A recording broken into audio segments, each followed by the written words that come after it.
ស្ដីបងប្អូនទាំងគ្នាថ្ងៃនេះវល់មកជួបគ្នាទៀតហើយប៉ុន្តែសាច់រឿងថ្មី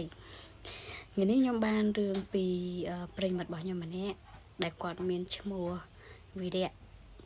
បងវិរៈគាត់ថាគាត់មានរឿងមួយដែលគាត់បានជួបនឹងហេតុការណ៍ផ្ទាល់បងប្អូនប៉ុន្តែរឿងនេះគឺកន្លងទៅរយៈពេល7 ឆ្នាំហើយអញ្ចឹងខ្ញុំសូមហៅគាត់ថាបងវិរៈណាហើយគាត់ក៏ចែករឿងរ៉ាវមួយនេះមកឲ្យខ្ញុំដើម្បីចែកជូនទៅដល់បងប្អូនជាទីសន្តាប់ដូចគ្នាអញ្ចឹងបងប្អូនចង់ដឹងថាសាច់រឿងរបស់គាត់នឹងទៅជាយ៉ាងណាឬក៏មានដំណោះស្រាយយ៉ាងណាឬក៏សាច់រឿងរបស់គាត់នេះវារន្ធត់បែបណាយើងមកចាំស្ដាប់ទាំងអស់គ្នាបងប្អូនមុននឹងចូលដល់សាច់រឿងខ្ញុំចង់សួរបងប្អូនរឿងមួយបងប្អូនជឿទៅលើការបន់ស្រន់ឬមួយក៏សែនបំណន់អីឬក៏អត់មិនថាសែនបំណន់អីទេបងប្អូនអាចជឿឬក៏អត់សម្រាប់រឿងនេះដែរគឺតកតងជាមួយនឹងការបន់ស្រន់ណាបងប្អូនបងវិរៈគាត់បានប្រាប់ថារឿងរបស់គាត់កាលពី7 ឆ្នាំមុនគ្រួសាររបស់គាត់តកតងជាមួយនឹងម្ដាយរបស់គាត់រយៈពេលតែប្រហែលថ្ងៃទេបងប្អូនគឺគាត់ធ្លាក់ខ្លួនឈឺរហូតដល់ថ្នាក់គេងសម្រាប់នៅលើគ្រែបាយក៏ហូបអត់បាននំចំណីក៏ហូបអត់បាននិយាយទៅគឺអ្វីក៏ដោយអត់បានទេបើទឹកវិញគឺបានផឹកតិចពុករបស់បងវិរៈគាត់ក៏បានទៅរកគ្រូគុនគូមើលខៃរកថាម្ដាយរបស់គាត់អាចនឹងមានផ្លូវងងឹតអីឬមួយក៏គេចំណែនឈ្នានេះធ្វើបាបគាត់ប៉ុន្តែពេលដែលឪពុករបស់គាត់បានទៅរកគ្រូគុនគូមើលគឺបានប្រាប់ថាម្ដាយរបស់គាត់អត់មានបញ្ហាអីទាក់ទងជាមួយនឹងផ្លូវងងឹតឬមួយក៏មាននរណាមួយដែលគេគិតមិនល្អមកលើគ្រួសាររបស់បងវិរៈទេតែគាត់ចម្លែកត្រង់ថាអត់មានខាងផ្លូវងងឹតមែនប៉ុន្តែហេតុអីក៏ម្ដាយគាត់ធ្លាក់ខ្លួនឈឺខ្លាំងហើយគ្រូពេទ្យមកព្យាបាលមិនថាដាក់ថ្នាំអីទេក៏នៅតែអត់បាត់ដែរអត់ល្អប្រសើរសោះប៉ុន្តែស្រាប់តែពេលនោះក៏មានអ្នកជិតខាងម្នាក់គាត់ប្រាប់ថាទៅខេត្តមួយខេត្តបៃលិនគាត់ថាខេត្តបៃលិនប៉ុន្តែគាត់សុំអត់បញ្ចេញឈ្មោះថាជាតំបន់ណាទេគាត់គាត់តែប្រាប់ថាខេត្តបៃលិនអ្នកចិត្តខាងហ្នឹងក៏ប្រាប់ថាទៅខេត្តបៃលិនព្រោះពេលពីមុនណាគេធ្លាប់មានបញ្ហាតាក់ទងជាមួយនឹងរិស័យស្រុតចុះហើយគេទៅទីហ្នឹងដើម្បីបន់ស្រន់ហើយគេក៏ល្អប្រសើរគេចង់ណែនាំគាត់ឲ្យទៅរកទីកន្លែងហ្នឹងហើយឪពុកបងវិរៈគាត់ថាគាត់អាចទៅបានប៉ុន្តែបងវិរៈគាត់ថារឿងហ្នឹងទុកឲ្យគាត់ជាអ្នកដោះស្រាយគាត់ជាអ្នកទៅជំនួសឪពុករបស់គាត់ទៅបន់ស្រន់នៅកន្លែងហ្នឹងណាបងប្អូនគាត់ក៏សួរនាំព័ត៌មានពីអ្នកដែលប្រាប់គាត់ហ្នឹងថាតំបន់ហ្នឹងនៅណាអញ្ចឹងទៅគេក៏ទៅសេឲ្យគាត់យកกระดาษមកហើយយកមកទៅសេនៅលើហ្នឹងទៅដើម្បីឲ្យគាត់ទៅរកទីកន្លែងហ្នឹងណាបងប្អូនគាត់ថាពេលហ្នឹងគឺគាត់ទៅជាមួយនឹងមិត្តភ័ក្តិគាត់ម្នាក់ដែលមិត្តភ័ក្តិរបស់គាត់ហ្នឹងឈ្មោះភ័ក្តិគាត់ថាគាត់ទៅតែ2នាក់ទេពេលដែលទៅដល់ខេត្តបៃលិនទៅដល់តំបន់ហ្នឹងគាត់ក៏សួរនាំអ្នកដែលនៅតំបន់ហ្នឹងណាអញ្ចឹងគេក៏ប្រាប់ផ្លូវថាទៅតាមផ្លូវនេះអីចឹងទៅគាត់ក៏រកឃើញមែនគាត់ថាគាត់រកឃើញមែនបងប្អូនគ្រាន់តែថាកន្លែងហ្នឹងវារៀងចូលជ្រៅបន្តិចនឹងមានយើងអាចបរឡានឬក៏ម៉ូតូអីអាចចូលទៅបានណាហើយចំណែកកន្លែងហ្នឹងគឺដូចជាខ្ទមអ្នកតាមួយនៅក្រោមដើមឈើធំគាត់ថាដើមឈើធំណាដើមឈើហ្នឹងបើសិនជាយើងអោបមនុស្សធំ5នាក់អីមិនអាចអោបចុះហើយមើលទៅប្រហែលជាយូរឆ្នាំទៀតហើយខ្ទមអ្នកតាគឺនៅខាងក្រោមនឹងឯងក៏ទៅលុចជង្គង់សាពះក្បាលអនដល់ដីដើម្បីធ្វើការបន់ស្រន់សូមឲ្យម្ដាយរបស់គាត់ឆាប់ជាពីជំងឺគាត់បន់ស្រន់រួចគាត់ក៏ត្រឡប់មកផ្ទះវិញស្អែកឡើងបងប្អូនគាត់ថាស្អែកឡើងម្ដាយគាត់ជាចាស់គាត់តែងតែនិយាយថាដូចគេបេះគាត់ថាជាដូចគេបេះម្ដាយគាត់ឡើងឈរបានណាបងប្អូនសាកសម័យមើលវាមិនគួរឲ្យជឿថោអត់សូម្បីតែខ្ញុំក៏អត់ចង់ជឿដែរព្រោះគ្រូបុរាណទាយមើលថាម្ដាយគាត់អត់មានតាក់ទងមួយផ្លូវងឹតឬក៏គេធ្វើអីមកលើយើងទេប៉ុន្តែហេតុអីបានគាត់ទៅបន់ស្រន់នៅហ្នឹងស្រាប់តែស្អែកឡើងម្ដាយគាត់ជាដូចគេបេះពេលហ្នឹងគាត់ក៏សប្បាយចិត្តដែរគាត់សប្បាយចិត្តពុករបស់គាត់ក៏សប្បាយចិត្តដូចគ្នាគាត់ថាមិននឹកស្មានថាម្ដាយគាត់អាចនឹងជាសះស្បើយពីជំងឺគាត់ថាកន្លែងហ្នឹងគឺស័ក្តិសិទ្ធិមែនប៉ុន្តែសម្រាប់បងវិរៈ គាត់ឃើញអញ្ចឹងគាត់សប្បាយចិត្តពិតមែនប៉ុន្តែគាត់ថាគាត់ដូចមិនសូវជឿទាំងស្រុងទៅលើនឹងអបិយជំនឿទេគាត់ថាអាចនឹងមកពីថ្នាំគ្រូពេទ្យឲ្យថាប្រហែលជាពីមុនគ្រូពេទ្យគាត់ដាក់ថ្នាំទៅវាអត់ទាន់ត្រូវទៅដល់ពេលស្រាប់ទៅលើកនេះដាក់ទៅវាត្រូវហើយបានម្ដាយរបស់គាត់គឺអាចក្រោកឈរក្រោកអីបានស្រួលខ្លួនអញ្ចឹងណាបងប្អូនតាំងពីនោះមកក៏ធូរស្បើយហើយធ្វើកិច្ចការងារសពគ្រប់បានប៉ុន្តែគាត់ថារយៈពេល2ឆ្នាំក្រោយមកទៀតគាត់ក៏បានរៀបការជាមួយនឹងប្រពន្ធរបស់គាត់ដែលសពថ្ងៃនេះគាត់ក៏មានការងារមួយធ្វើដូចគ្នាខាងអង្គការអញ្ចឹងគាត់ថាពេលដែលគាត់រៀបការរួចរហូតដល់គ្រប់7ឆ្នាំបន្ទាប់ពីគាត់ទៅបែបបន់ហ្នឹងរហូតមកដល់បច្ចុប្បន្នដែលគាត់មានកូនហ្នឹងវារយៈពេល7ឆ្នាំហើយគាត់ប្រាប់ថាគាត់មានកូនចំនួន2នាក់ពេលហ្នឹងរឿងចាប់ផ្ដើមប្រែប្រួលគាត់ថាស្រាប់តែគាត់សុកមានអារម្មណ៍ថានៅផ្ទះតែឯងទេប៉ុន្តែមានអ្នកតាមដានយើងដូចជាគាត់អង្គុយអញ្ចឹង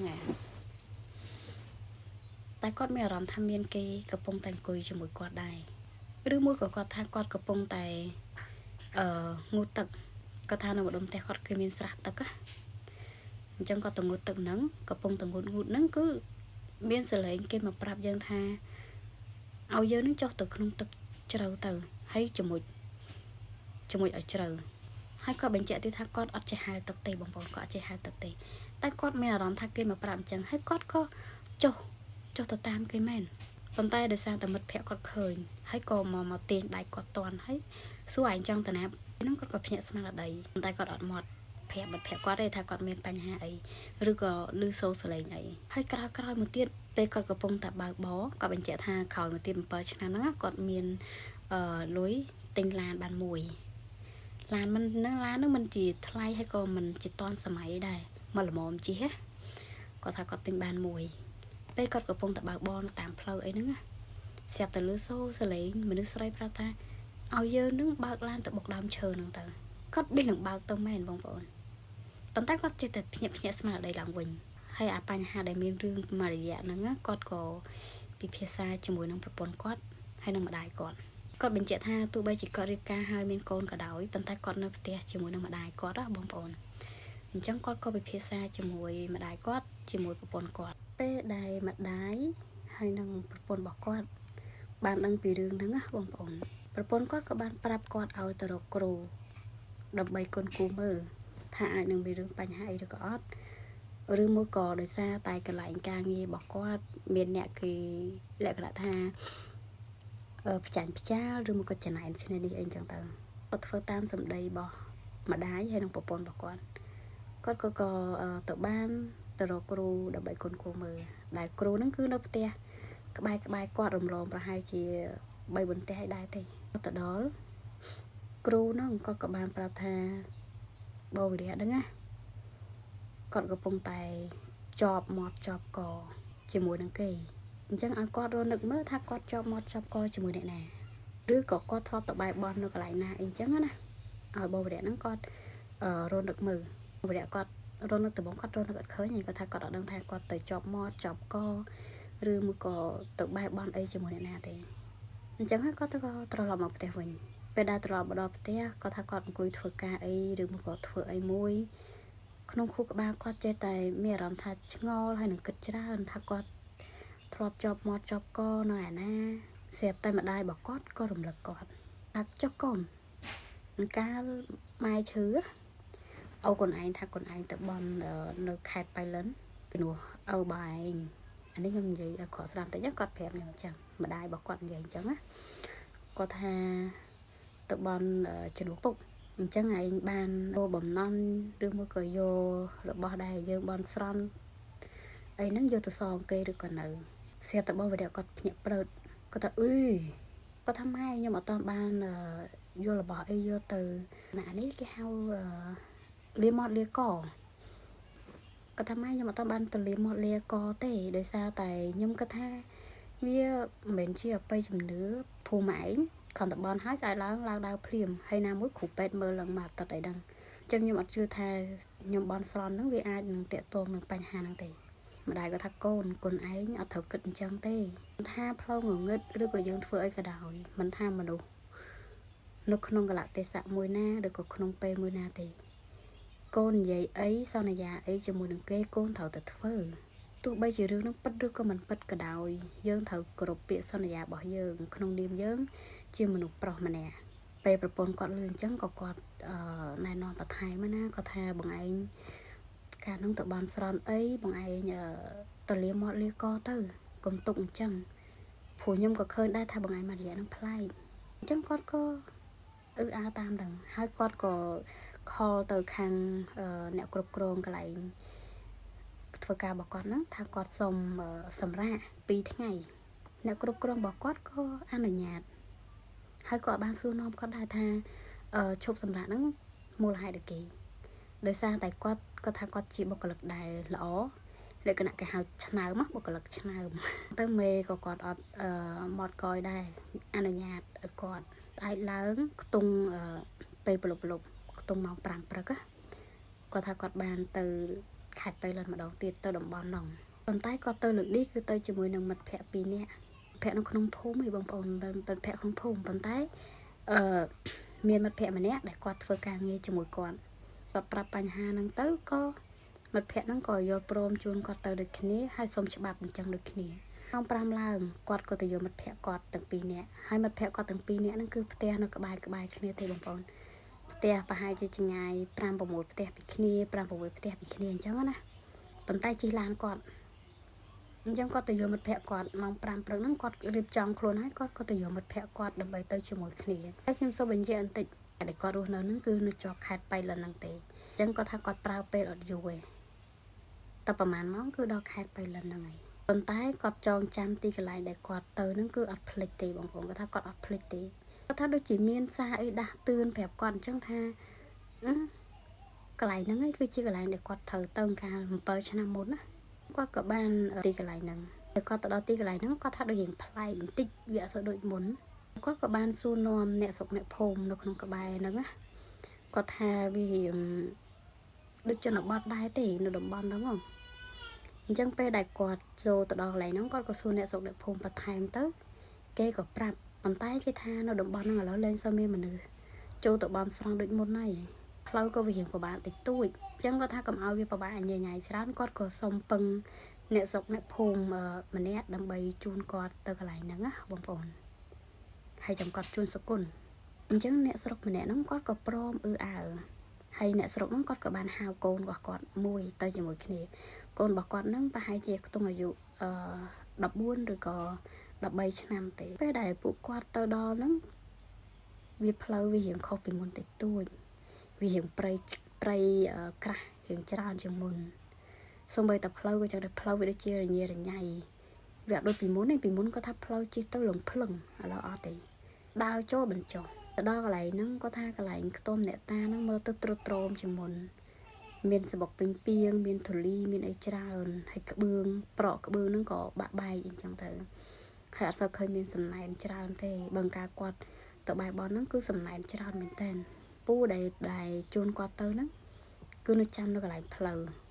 លក្ខណៈថាគេមានផ្លូវហើយគេមានផ្លូវមួយទៀតចូលទៅកន្លែងហ្នឹងណាបងប្អូនវារៀងច្រើនតិចតែគាត់ហើយនឹងកូនគាត់ហ្នឹងគឺគាត់នៅចាំផ្លូវខាងក្រៅពេលដែលគាត់ទៅដល់បែបបន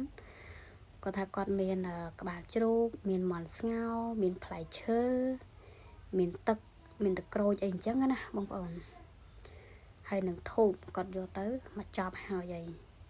អញ្ចឹងពេលដែលទៅដល់គាត់រៀបចំសែនដាក់សែនឲ្យគេលក្ខណៈថាបើសិនជាកូនចៅកាលពីមុនបន់ស្រន់នៅទីកន្លែងនេះឥឡូវម្ដាយក៏គាត់បានជាសះស្បើយគាត់ក៏មកលាមាត់លាកសូមកុំប្រកែប្រកាន់អីអញ្ចឹងទៅពេលដែលគាត់បាយបន់ស្រន់រួចគាត់ក៏លុតជង្គង់សាពះក្រាបដល់ដីហើយគាត់ក៏ត្រឡប់មកវិញថាពេលដែលគាត់ត្រឡប់មកវិញហ្នឹងគ្រាន់តែគាត់ចុះមកដល់កន្លែងផ្លូវគាត់ថាហើយខែងពូនៅចាំហ្នឹងឥឡូវមិនក៏តណាអញ្ចឹងតែមិត្តភក្តិគាត់2នាក់ទៀតក៏គាត់ថាមិនអីទេយើងដើរទៅខ្លួនឯងទៅព្រោះផ្លូវយើងស្គាល់ដែរថាមកហ្នឹងមកតាមណាគាត់ថាគាត់ចំណាយពេលដើរ ដើរចុះដើរឡើងដើរចុះដើរឡើងស្រាប់តែមេចាប់ដើមធ្លាក់ងឹតស្រាប់តែគាត់រកផ្លូវចេញអត់ឃើញទេបងប្អូនគាត់ថាគាត់រកផ្លូវចេញអត់ឃើញទេគាត់ថាគាត់ចាំច្បាស់ណាស់ថាផ្លូវហ្នឹងចូលមកតាមនេះចេញតាមនេះឬក៏ចូលតាមនោះចេញតាមនោះអញ្ចឹងទៅឥឡូវគាត់ដើរត្រឡប់ថយក្រោយហើយអីក៏អត់ឃើញស្រាប់តែគាត់ដើរថែមទៀតដើរចុះដើរឡើងដើរចុះដើរឡើងថែមទៀតទៅមើលម៉ោងស្រាប់តែម៉ោងខ្ទង់ម៉ោង6ពេលល្ងាចបងប្អូនគិតមើលទៅតាំងពីថ្ងៃរសៀលរហូតដល់ម៉ោង6ពេលល្ងាចស្រាប់តែគាត់ពេលនោះដើរគាត់ថាគាត់ឮសូរដូចមានសលេងគេដើរតាមគាត់ស្មានតែពូដែលជួនមកហ្នឹងណាក៏កលេចមើលឆាត់លេចមើលអត់ឃើញមានទេហើយពេលហ្នឹងគាត់ក៏ត្រឡប់ភ្នែកគាត់ត្រឡប់មកវិញស្រាប់តែបើកភ្នែកត្រឡប់មកវិញមកគាត់ថានៅខាងមុខគាត់ឃើញមានដូចដុំថ្មអីមួយយ៉ាងធំប្រហែលជាខ្ទង់10គីឡូពមៀលឆ្លងផ្លូវលក្ខណៈថាដូចគេរុញអញ្ចឹងណារុញទៅអញ្ចឹងណាកាត់ផ្លូវដែលពួកគាត់ដើរហ្នឹងចង្ងាយពីគ្នាប្រហែលជាខ្ទង់5ម៉ែត្រពេលហ្នឹងគាត់សួរមិត្តភក្តិគាត់ដែរគាត់ថាហាញឃើញដុំថ្មអីពមៀលទៅកាត់ផ្លូវហ្នឹងមិនអត់មិត្តភក្តិគាត់ថាអត់ឃើញទេមិនដឹងដុំថ្មអីទេយើងចេះតែដើរទៅក្រៃលោចេញផ្លូវជួបផ្លូវចេញស្រាប់តែដើរទៅដល់កន្លែងដែលដុំថ្មវាពមៀលកាត់មុខហ្នឹងគាត់ថាឮសូរសលេងក្មេងយំកូនក្មេងយំណាលក្ខណៈចូលអញ្ចឹងគាត់ក៏កលេចមើលសងខាងហើយស្រាប់តែឃើញនៅខាងឆ្វេងដៃមានកូនក្មេងប្រុសកំពុងតែអង្គុយយំគាត់ក៏ស្ទុះវឹងស្ទុះកាត់ដើរកាត់មុខមិត្តភក្តិគាត់ហ្មងណាទៅរកកូនក្មេងហ្នឹងហើយមិត្តភក្តិគាត់គ្រាន់តែគាត់ដើរស្ទុះ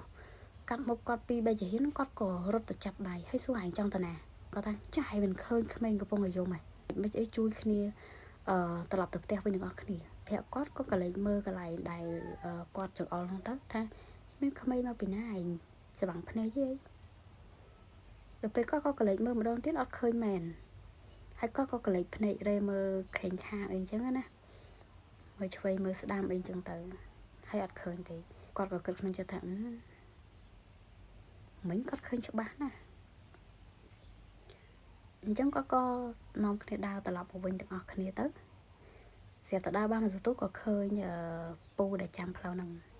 ក៏គាត់ស្រែកគាត់ថាខ្ញុំនៅនេះដល់ពេលពួកគាត់ក៏មករកពូហ្នឹងទៅហើយពូហ្នឹងគាត់ថាខ្ញុំចាំនៅនឹងយូរហើយមិនបានអត់ឃើញពូបងឯងមកតាមហ្នឹងអញ្ចឹងតែគាត់ចុះមកតាមផ្លូវហ្នឹងតែអត់ឃើញគាត់នៅកន្លែងហ្នឹងអញ្ចឹងហើយពូគាត់គ្រាន់តែបោកភ្នែកធំហើយក៏គាត់ប្រាប់ថាអត់បានទេឥឡូវចាប់ដើមមេធ្លាក់ងឹតហើយអញ្ចឹងយើងទៅផ្ទះទាំងអស់គ្នាហើយក៏គាត់ដើរតាមពូនាំផ្លូវហ្នឹងក៏មកដល់កន្លែងឡានកន្លែងអីរបស់គាត់ហ្នឹងទៅគាត់ក៏ជូនសុគន្ធហើយគាត់ក៏អរគុណហើយពួកគាត់ក៏ត្រឡប់មកវិញមកទាំងយប់បងប្អូនគាត់ថានៅតាមផ្លូវពួកគាត់គ្នា3នាក់ប៉ុន្តែមានអារម្មណ៍ថាដូចជាមានគ្នាច្រើនកំពុងតែមកជាមួយគ្នាប៉ុន្តែគាត់ម្នាក់បានត្រឹមគិតទេគិតក្នុងចិត្តណាដល់ពេលមកដល់ផ្ទះគាត់ក៏ដាក់មិត្តភក្តិគាត់ចុះរៀងខ្លួនចូលផ្ទះរៀងខ្លួនណាអញ្ចឹងគាត់ក៏ប្រាប់ម្ដាយគាត់ប្រពន្ធគាត់ឲ្យទៅថាគាត់បានទៅលាបំណន់លាមាត់លាកគេរួចហើយក៏សង្ឃឹមថានឹងលែងមានបញ្ហាអីរំលងទៅបានប្រហែលជាប្រហែលថ្ងៃក្រោយទៀតកូនរបស់គាត់កូនបងគាត់របស់គាត់នឹងខ្ទង់ប្រហែលជា4ឆ្នាំបងប្អូនអាយុកូនបងហ្នឹងគាត់បានរត់ពីក្រោយផ្ទះគាត់បានបញ្ជាក់ថាក្រោយផ្ទះគាត់មានទ្រុងមន់ហើយនឹងទ្រុងជ្រូកនៅក្បែរគ្នា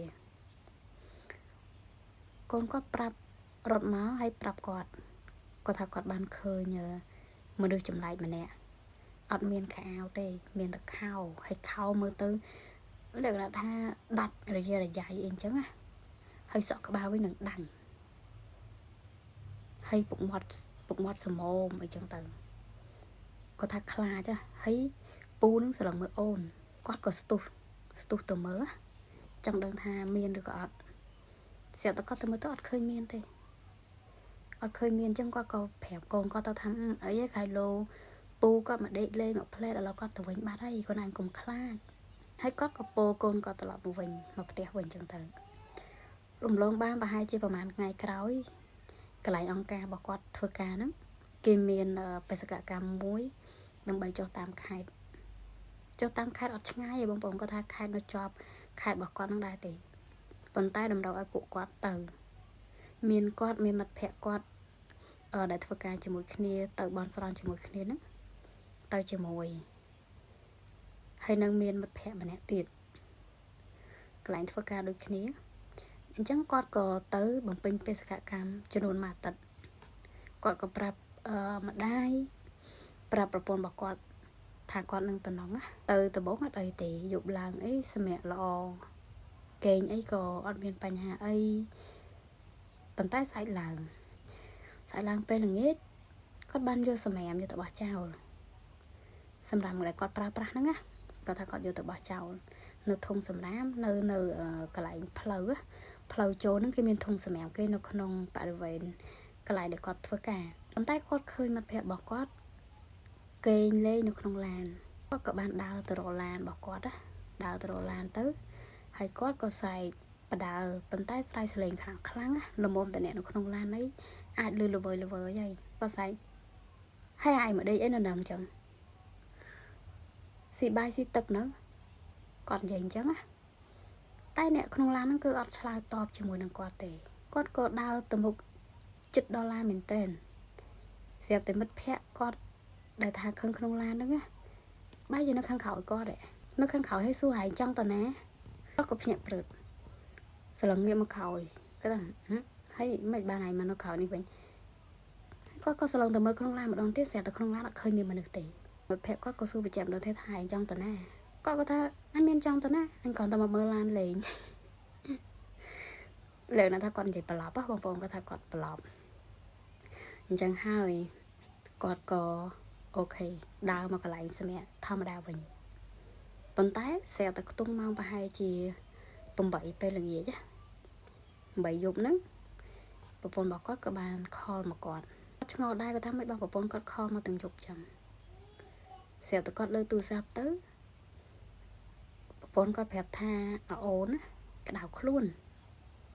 កូនគាត់នឹងក្តៅខ្លួនហើយក្តៅខ្លួនខ្លាំងមែនតើអញ្ចឹងហើយ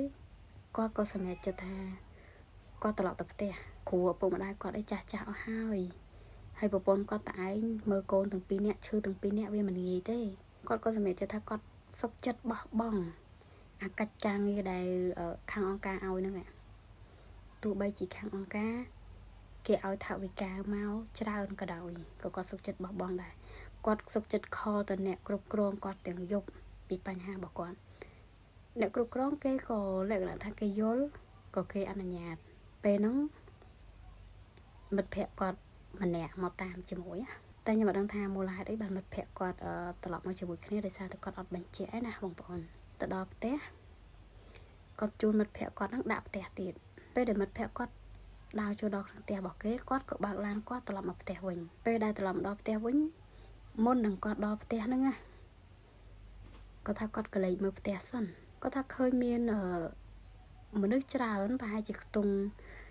5-6នាក់កំពុងតែនៅឈរខោមផ្ទះគាត់ឃើញខ្មៅស្ទង់រៀងឈរស្ទង់មនុស្សធំណាកំពុងតែឈរនៅខោមផ្ទះរបស់គាត់គ្រាន់តែលេចឃើញអញ្ចឹងគាត់ថាប្រហែលជាកូនគាត់ឈឺហើយអ្នកស្រុកអ្នកភូមិគេមកសួរសុខទុក្ខពេលហ្នឹងគាត់ក៏បើកឡានចូលទៅក្នុងផ្ទះរបស់គាត់តែបើកឡានចូលទៅដល់ក្នុងផ្ទះរបស់គាត់គ្រាន់តែកាច់សោឡានឈប់បើកទ្វារឡានចេញមកហ្នឹងណាស្រាប់តែមើលទៅផ្ទះម្ដងទៀត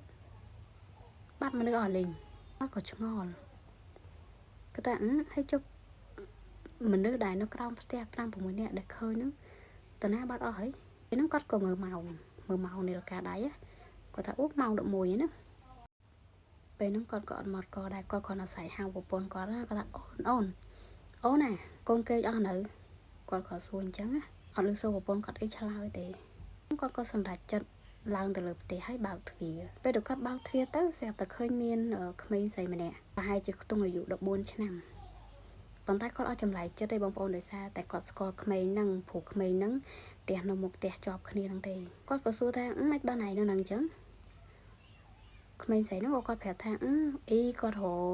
ខ្ញុំមកចាំផ្ទះដោយសារតែអូនឈឺក្តៅខ្លួនយកទៅពេទ្យបាត់ហើយតាយាយក៏ទៅជាមួយគ្នាដែរគាត់ថាអូមិនអីអញ្ចឹងហើយហែងទៅផ្ទះទៅចាំពូបិទទ្វារចាក់សោហើយពូទៅពេទ្យដូចគ្នាគ្រាន់តែនិយាយអញ្ចឹងកូនហ្នឹងក៏ចុះដើរទៅផ្ទះវាទៅហើយគាត់ក៏រៀបចំទៅពេទ្យពេលដែលទៅដល់ពេទ្យគាត់ក៏បានឃើញប្រពន្ធរបស់គាត់ហើយគាត់ដឹងហ្នឹងដោយសារតែគាត់ទៅដល់ពេទ្យគាត់សួរគ្រូពេទ្យអញ្ចឹងទៅពីភិនភាគប្រពន្ធគាត់ហើយនឹងក្មេងអញ្ចឹងទៅហើយនឹងឈ្មោះអញ្ចឹងទៅគ្រូពេទ្យក៏គាត់ប្រាប់ថាអូនៅបន្ទប់នេះអញ្ចឹងគាត់ក៏ដើរតាមគេហើយទៅឃើញប្រពន្ធរបស់គាត់និងម្ដាយឪពុករបស់គាត់កំពុងអង្គុយកំដរជូតខ្លួនជូតអីឲ្យកូនហើយគាត់ក៏បានសួរនាំដែរថាកូនមិនអីអញ្ចឹងទៅប្រពន្ធគាត់ក៏ប្រាប់តាមនឹងអញ្ចឹងទៅស្អែកឡើងគ្រូពេទ្យក៏គាត់មកពិនិត្យឲ្យកូនរបស់គាត់ម្ដងទៀតពេលដែលកូនគាត់គ្រូពេទ្យពិនិត្យហើយហ្នឹងក៏គ្រូពេទ្យក៏ប្រាប់គាត់ថាកូនរបស់គាត់នឹងធូរស្បើយជាងមុនច្រើនហើយកម្ដៅអីក៏អត់មានដែរតាំងពីយប់មិញរហូតមកដល់ឥឡូវហ្នឹងគឺអត់មានក្ដៅទេបើគាត់ចង់ទៅផ្ទះអាចទៅបានប៉ុន្តែកុំឲ្យកូនហូបអីផ្ដេសផ្ដាស់ឬមួយក៏លក្ខណៈលេងហាលថ្ងៃអីអញ្ចឹងណាចំណែកឯប្រពន្ធរបស់គាត់ពេលដែលលឺសូរគ្រូពេទ្យគាត់និយាយអញ្ចឹងគាត់ក៏សម្រេចចិត្តថាគាត់ត្រឡប់មកផ្ទះវិញគាត់ក៏អត់មានហាមឃាត់អីទេគាត់ថាបើសិនជាអូនឯងចង់ត្រឡប់មកផ្ទះវិញក៏បានដែរព្រោះឥឡូវបងអត់ធ្វើការទេបងសម្រាប់ថា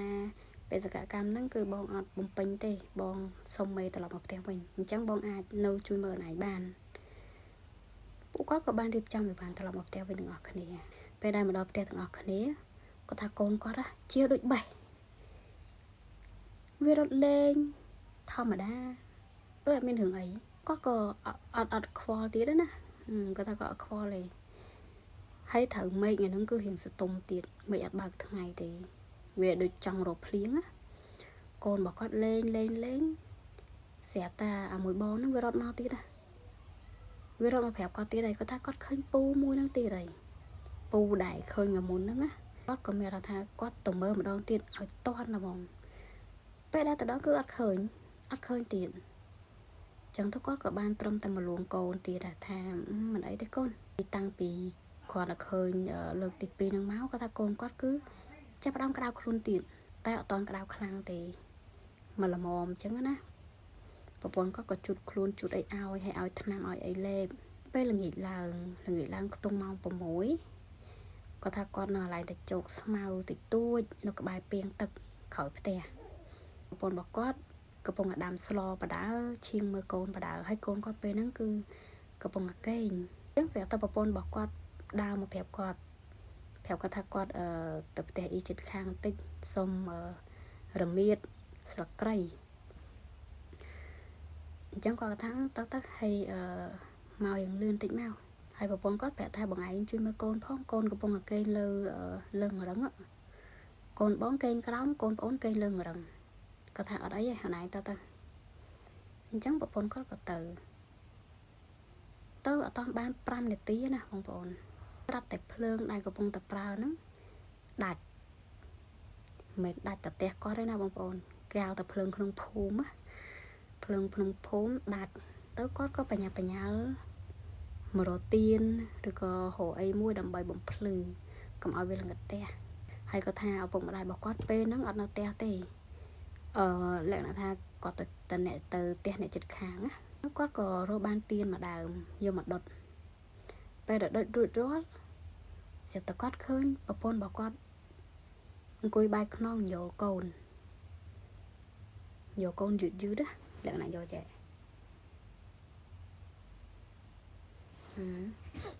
យកយឺតអញ្ចឹងហើយគាត់ក៏ដើរមកក្បែរតែគាត់អត់មើលមុខទេណាគាត់ថាគាត់អត់មើលមុខទេគាត់ដើរមកក្បែរហើយគាត់សួរគាត់ថាអូនមកហើយក្តៅទៀតអត់ហើយគាត់ក៏លោកស្ទាបថ្ងាសកូនលឹងរឹងហ្នឹងណាគាត់ក៏និយាយថាអូនលេងតិចណាលេងអីវិញហើយអត់លឺសូមមកប្រពន្ធគាត់ឆ្លើយតបទេប៉ុន្តែពេលហ្នឹងគាត់ថាគាត់ធំក្លិនគេស្អុយដូចទម្រង់ហើយភ្លាមហ្នឹងក៏បែរក្លេកមើលទៅប្រពន្ធរបស់គាត់គាត់ថាពេលដែលគាត់ងាកមើលម្នាក់ដែលយកកូនគាត់ហ្នឹងមិនមែនជាប្រពន្ធគាត់ទេគាត់ថាម្នាក់ហ្នឹងស្រាប់តែបដូររូបភ្លាមទៅជាមនុស្សស្រីសក់ឡើងក៏ត្រឹង ហើយងាកសឡងមើលមកគាត់ឡើងថ្លែភ្នែកឡើងធំអូយអានេះជាគ្នាបងប្អូនអាលក្ខណៈថាអានេះគាត់អានេះម្នាក់ស្រីហ្នឹងហើយនៅគៀកគ្នាហើយដល់ពេលលេងសឡងមើលហើយលេងងាកមកអញ្ចឹងអីអូយបើខ្ញុំវិញខ្ញុំលុះប្រឡឹងគាត់ថាវាមើលលងស្លែមើលមកគាត់ហ្នឹងហើយមុខវាលងអលួយគាត់ថាមុខវាលងអលួយហើយក្លិនលងស្អុយគាត់ក៏នៅឃើញចឹងភ្លាមគាត់ស្ទុះអោបកូនរបស់គាត់ពីលើរឹងហ្នឹងហើយដាស់កូនគាត់ឲ្យដេកនៅលើគ្រែហ្នឹងគាត់ថាអូនក្រោកហើយស្ទុះងើបឡើងប្រមូលកូនទាំងពីរនាក់ហ្នឹងពោកូនទាំងពីរនាក់ហ្នឹងរត់ចេញមកខ្នល់មកផ្ទះមីងអ្នកជិតខាងដែលនៅទល់មុខគ្នាស្រីហៅមីងជួយអញ្ចឹងមីងដែលនៅផ្ទះមុខទល់មុខគ្នាហ្នឹងគាត់ក៏ចេញមកសួរនាំឃើញគាត់ភ័យស្លន់ស្លោហើយបីកូនមកគាត់ក៏ចេញមកសួរនាំទៅបានគាត់ប្រាប់រឿងគ្រប់យ៉ាងហើយមីងក៏គាត់ឲ្យនៅផ្ទះគាត់សិនណាដល់ពេលមកសន្ទុះក៏ឃើញប្រពន្ធគាត់ដើរត្រឡប់មកវិញហើយរៀបចូលផ្ទះគាត់ក៏ស្រែកហៅប្រពន្ធគាត់ដូចគ្នាស្រែកហៅឲ្យម្នេះសិនកុំតាចូលផ្ទះប្រពន្ធគាត់ក៏មកគាត់ក៏រៀបរាប់ប្រាប់បន្តិចទៅឪពុកម្ដាយគាត់ក៏មកដូចគ្នាទៀតគាត់ក៏ស្រែកហៅឪពុកម្ដាយរបស់គាត់ត្រឡប់មកកន្លែងនឹងសិនដូចគ្នាពេលដែលឪពុកម្ដាយរបស់គាត់មកក៏គាត់និយាយប្រាប់សាច់រឿងដំណើររឿងអញ្ចឹងទៅហើយក៏ទៅរកផ្ទះគ្រូទាំងយប់គ្រូដែលនៅផ្ទះជិតគ្នាហ្នឹងណាគាត់ថាទៅរកផ្ទះគ្រូទាំងយប់ដើម្បីឲ្យគ្រូគុនគូមើលថាមានបញ្ហាអីអញ្ចឹងពេលដែលទៅដល់ផ្ទះគ្រូគុនគូមើលគាត់ថាបើសិនជាទៅលាបំណន់ហេតុអីក៏មិនប្រាប់គាត់គ្រូហ្នឹងគាត់ស្ដីឲ្យគាត់ថាចុះបើទៅមិនក៏មិនប្រាប់គាត់ថាឥឡូវហ្នឹងមកហ្នឹងមិនមែនមកតែឯងទេណាមកហ្នឹងមកនាំគេមកថែមទៀតហើយមិនមែនមកតែមួយទេគេមកឡើងប្រហែលនេះពុករបស់គាត់ក៏សួរនាំគ្រូថាត្រូវធ្វើម៉េចដើម្បីដោះស្រាយអញ្ចឹងគ្រូក៏គាត់ប្រាប់ទៅថាអត់អីទេធ្វើតាមគាត់ឲ្យយករត់ទៀន9ដើមមានបោះសីមាមានអីចឹងទៅហើយគេរៀបចំធ្វើអានេះគេហៅដូចពេបងប្អូនធ្វើដូចពេហ្នឹងមកកញ្ឆែងអញ្ចឹងទៅហើយគេសូត្រជុំវិញកូនរបស់គាត់ហ្នឹងទាំងពីរព្រោះគ្រូប្រាប់ថាកូនហ្នឹងឈឺខ្លាំងណាស់ដោយសារតែពួកហ្នឹងគេចង់យកកូនហ្នឹងទៅអញ្ចឹងយើងត្រូវធ្វើម៉េចដើម្បីរំដោះគ្រោះឲ្យកូនហ្នឹងព្រោះគេមកហ្នឹងគេចង់យកទៅដោយសារតែយើងនឹងឯងអត់និយាយច្បាស់លាស់ទេអញ្ចឹងឲ្យគេមកតាមយើងដែរហើយតាមមកហ្នឹងគឺគេតាមមកស៊ីសំណែនស៊ីអីបន្ថែមទៀតដោយសារគេគិតថាយើងអត់តន់លាគេអស់ទេលាមាត់លាកគេអស់ទេគេហូបអត់ឆ្អែតគ្រូក៏គាត់ឲ្យគាត់ធ្វើអញ្ចេះធ្វើអញ្ចោះហើយក៏មានមន់ស្ងោមានអីដែរបងប្អូនធ្វើទាំងយប់ហើយធ្វើហ្នឹងគឺធ្វើនៅផ្ទះគាត់តែម្ដងគាត់បញ្ជាក់ថានៅក្រៅផ្ទះគាត់នៅក្បែរទ្រុងមន់មានបន្លាយទឹកតែបន្លាយទឹកហ្នឹងអត់ជ្រៅទេបងប្អូនបន្លាយទឹកហ្នឹងវាអាចប្រហែលជាធំជង្គង់មនុស្សធំហើយខែហ្នឹងគឺវាមានទឹករឹមអីហ្នឹងឯងវាមិនជាមានច្រើនទេ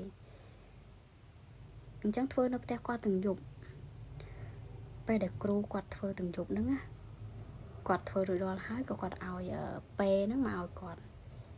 ហើយប្រាប់បងវិរៈហ្នឹងថាយកពេហ្នឹងយកទៅបដែតទឹកទៅ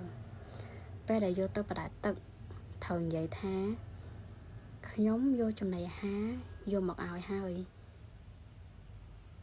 អញ្ចឹងហើយសូមម្នាក់ទាំងអស់គ្នាហ្នឹងទទួលយកអ្វីដែលខ្ញុំបានដាក់ជូននេះហើយឈប់មកយាយីប៉ុនប៉ងធ្វើបាបដល់ក្រុមគ្រួសាររបស់ខ្ញុំបន្តទៀតសូមកុំមកយាយីឬក៏ប៉ះពាល់នរណាម្នាក់ក្នុងសមាជិកគ្រួសាររបស់ខ្ញុំពេលនេះខ្ញុំយកបំណន់យកមកលាមាត់លាក